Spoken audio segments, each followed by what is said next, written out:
Make matcha with me. So today is July 25 and wala namang pasok.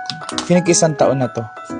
So I'm using this matcha from Superfood Grocer. So lalagyan tayo ng 2 spoon of water. Cold water. And we're going to whisk it. Wait. Using this Kampamparhus. Over naman sa ano.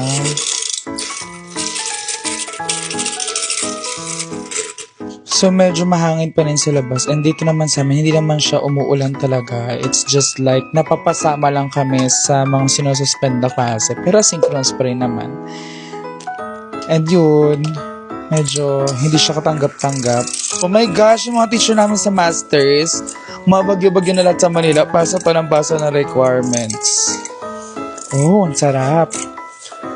So ito siya, ayan siya. So let's stop it. Walang sarap! We're going to pour it with the Califia oat milk. Ano ba ito?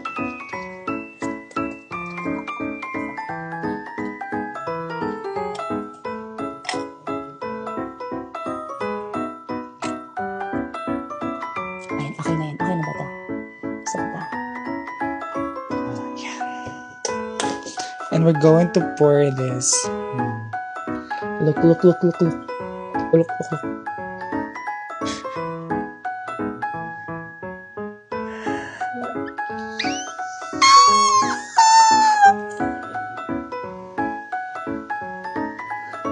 Wow! Ito yung consistency na gusto ko. Tanga. Ay, wait lang, masasayang to. Meron pang natira. So, lalagyan natin ng water. Wow! Sobrang sarap!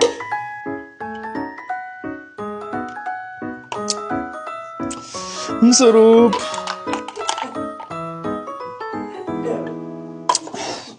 Bye-bye.